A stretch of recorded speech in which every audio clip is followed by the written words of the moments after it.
Hi students, so today's topic is color and coordination compounds.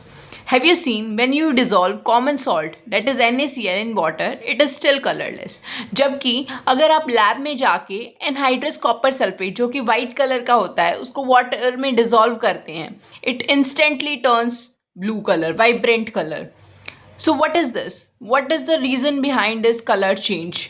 So to unlock this science, we have to explore into this topic. So let's begin. My dear students, as the NCERT states that this particular compound, you will name it in the comment section that what is the IUPAC name of this compound, is violet in color. So why is it showing violet color, and what is the reason that coordination compounds are so colorful and they are making our coordination chemistry so colorful? My dear students, the reason behind the colorful nature of this coordination compound is DD transition. What is this DD transition? Let's explore. So बेटा ऐसा होता है कि जो हमें पता है, हमने क्रिस्टल फील्ड थ्योरी पढ़ी है, तो जो ये कलर इन कोऑर्डिनेशन कंपाउंड्स होते हैं ये एक एप्लीकेशन है क्रिस्टल फील्ड थ्योरी का ही.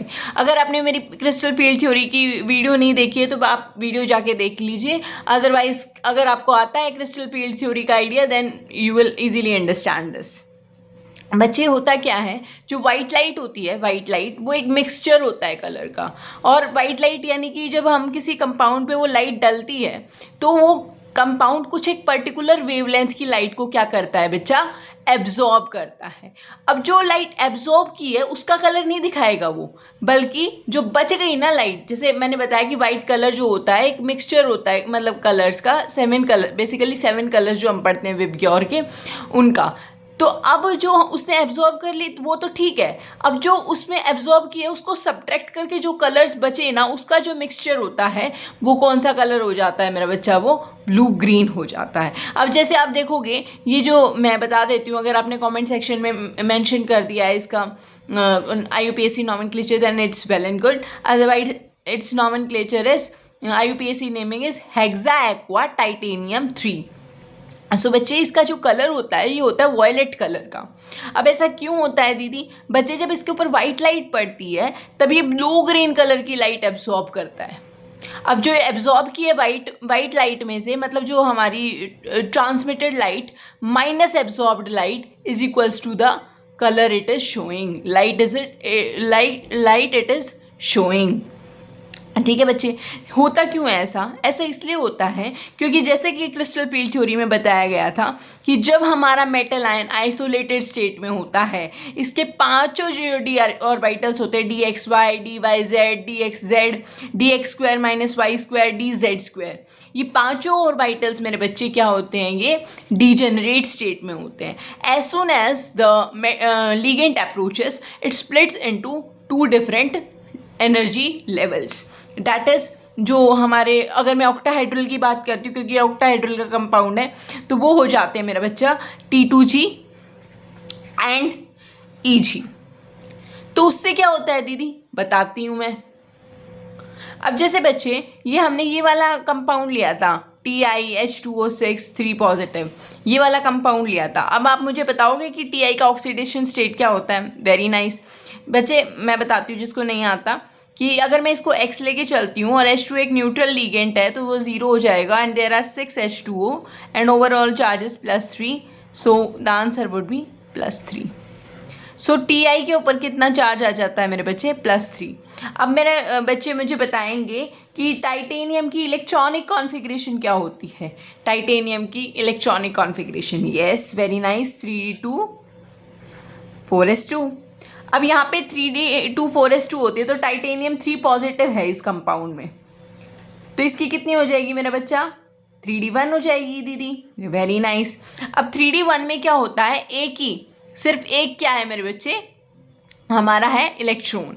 अब एक इलेक्ट्रॉन है तो मैं एक इलेक्ट्रॉन को, क्योंकि स्प्लिटिंग होगी, क्योंकि H2O जो है, H2O लिगेंट अगर अप्रोच करेगा तो there will be attack on the metal ion. तो हमने देखा था ना कि ऑक्टाहाइड्रल में स्प्लिटिंग होती है CFT के दौरान, तो मैं उस एक इलेक्ट्रॉन को यहाँ मेंशन कर सकती हूँ. लेकिन जब ये H represents to the wave like light energy, कि एक फोटोन आता है, तब ये क्या करता है, ये एक्साइट होके चला जाता है। ये क्या करके चला जाता है, एक्साइट होके ऊपर वाले लेवल पे चला जाता है, ऊपर वाले एनर्जी लेवल पे। अब इसने ये ऊपर वाले एनर्जी लेवल पे क्यों गया, क्योंकि जब वो लाइट गिरी ना इसके ऊपर, हमारे कंपाउंड के ऊपर, तो जो फोटोन की एनर्जी इसने एब्जॉर्ब कर ली। कौन सी एनर्जी एब्जॉर्ब करेगा, जो ये मेरे बच्चे एनर्जी गैप है ना, इसी के बराबर एनर्जी एब्जॉर्ब करेगा और ऊपर उछल जाएगा। ऊपर उछलने के बाद जिस वेवलेंथ की लाइट एब्जॉर्ब की है वो तो ठीक है, लेकिन थोड़ी देर बाद आना तो अपने घर पे ही है, तो उसी वेव जो लाइट रिफ्लेक्ट करता हुआ आएगा ना, तो फिर ये वापस नीचे जब आएगा तब क्या होगा मेरे बच्चा, वो उस कलर कलर शो करेगा। मतलब आप अभी के लिए ये समझ लीजिए कि जैसे T2G ऑर्बिटल में T2G एनर्जी लेवल में एक इलेक्ट्रॉन था, तो जब इसके ऊपर फोटोन पड़ता है, it absorbs the energy and after that it excites to the upper energy level, EG level. अब वो कोई ना कोई एनर्जी एब्जॉर्ब करके तो गया होगा।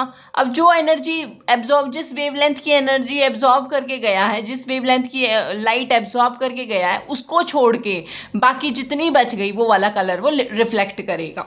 अच्छा, कौन सी एब्जॉर्ब की थी बच्चे उसने जो एब्जॉर्ब की थी बच्चे, वो थी ब्लू ग्रीन वेवलेंथ की लाइट एब्जॉर्ब की थी। तो जो उसका कॉम्प्लीमेंट्री कलर होगा ना, कॉम्प्लीमेंट्री कलर वो दिखाई देगा। कॉम्प्लीमेंट्री कलर मीन्स जो वाइट लाइट में से जो कलर बच गए ना, वो वाले कलर्स दिखाई देंगे।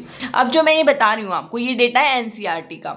देखो ये ना, आप एक बार देखो, जैसे अगर वो ब्लू ग्रीन कलर एब्जॉर्ब करेगा तो वो कलर कौन सा शो करेगा, कौन से कलर का कंपाउंड बन के आएगा, रेड कलर का कंपाउंड बन के आएगा। ब्लू कलर एब्जॉर्ब करेगा तो कौन से कलर का कंपाउंड बन के आएगा, ऑरेंज कलर का। येलो लाइट एब्जॉर्ब करेगा तो कौन सा, वॉयलेट।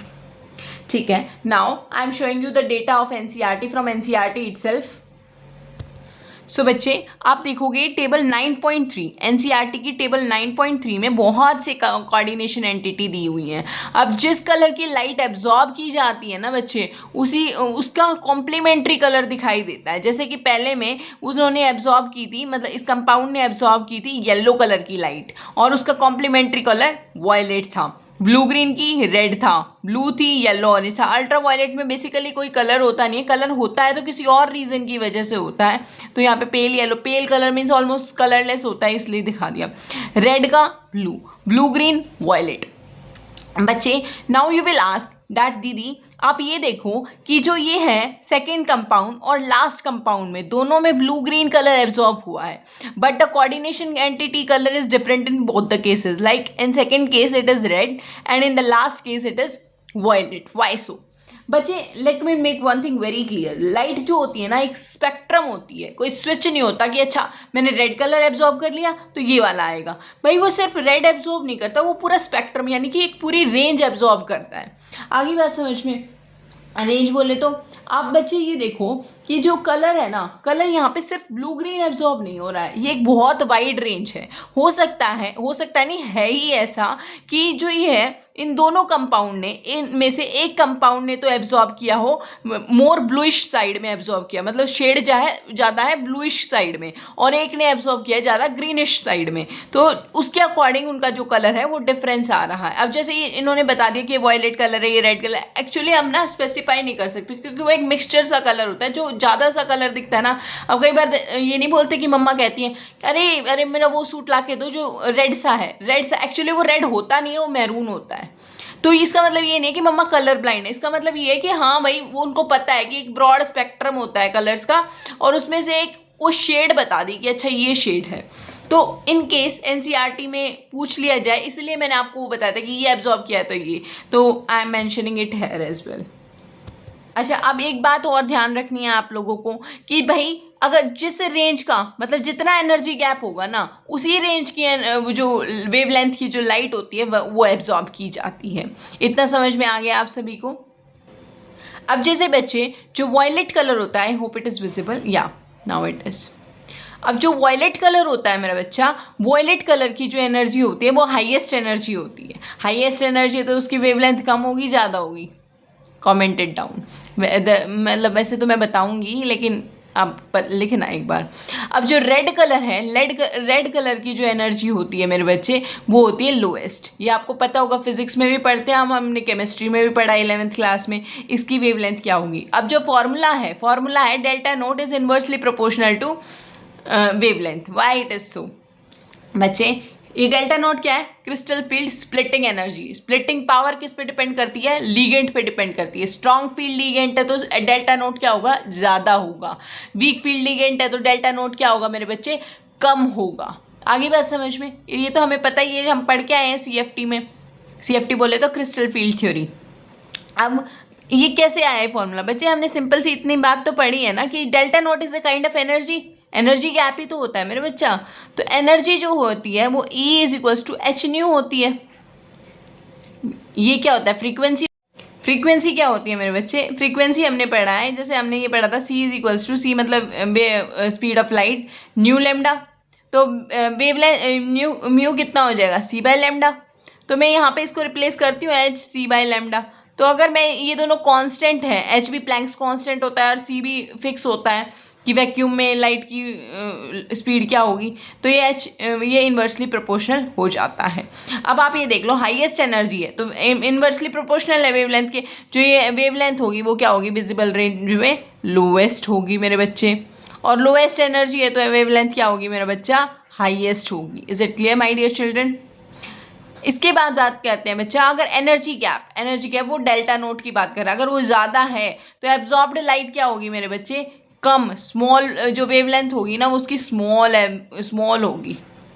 आगे बात समझ में? अब कुछ कंपाउंड्स ऐसे भी होते हैं जिनका जो कोई कलर शो नहीं करते, कोऑर्डिनेशन कंपाउंड्स, जैसे कि D0 और D10 वाले। D0 और D10 वाले क्या होता है? D0 मीन्स कि कोई भी इलेक्ट्रॉन नहीं है D सबशेल में। अगर कोई इलेक्ट्रॉन ही नहीं है D सबशेल में तो वो मूवमेंट किसकी करवाएगा? और D10 में क्या होता है? वैकेंसी ही नहीं है। तो इसका रीज़न क्या होता है? No vacancy, no transfer. भाई डी नॉट में तो क्या होता है? इलेक्ट्रॉन्स ही नहीं है। और D10 में क्या है? कोई वैकेंसी ही नहीं है, सारे ऑर्बिटल्स पेयर्ड है। कहाँ पे जाएगा ट्रांसफर होके? जैसे आप लगा लो Sc3 पॉजिटिव, इसकी इलेक्ट्रॉनिक कॉन्फ़िगरेशन क्या कितनी हो जाती है? D0 हो जाती है। Ti4 पॉजिटिव, इसकी भी कितनी हो जाती है मेरे बच्चे? D0 हो जाती है। Zn2 पॉजिटिव, इसकी कितनी हो जाती है? 3D10 हो जाती है। इसकी कितनी हो जाती है? 3D10 हो जाती है। और इसके साथ हमारा ये टॉपिक ख़त्म हो जाता है। Thank you so much for listening so nicely. आपके लिए एक छोटा सा होमवर्क ही है बच्चे। KMNO4 एक बहुत ही मतलब मेरा फेवरेट है KMNO4, ये लगा लो केमिकल। KMNO4 जो है, KMNO4 में Mn का ऑक्सीडेशन नंबर है +7, Mn7+ ऑक्सीडेशन स्टेट है। और इसकी इलेक्ट्रॉनिक कॉन्फ़िगरेशन होती है 3D0। और फिर भी जो इसका कलर होता है ना बच्चे, वो होता है purple colour. Dark purple colour भी हो जाता है, पर्पल कलर होता है। 3D10 लिख दिया ना, दिख रहा है आपको? तो ये होता है। तो इसका कारण क्या है? हालांकि कॉन्फ़िगरेशन D0 है और जो कलर है वो पर्पल है, मतलब D0 होने के बाद भी पर्पल कलर शो कर रहा है। वाई सो? क्योंकि अभी तो मैंने बताया था कि D0 और D10 में क्या होता है? नो कलर वाला फॉर्मूला लगता है, नो कलर कोड है कि कोई कलर शो ही नहीं करता। फिर ये क्यों कर रहा है? क्या रीज़न है इसके बिहाइंड में? Explore and comment. So thank you so much and all the best for your future.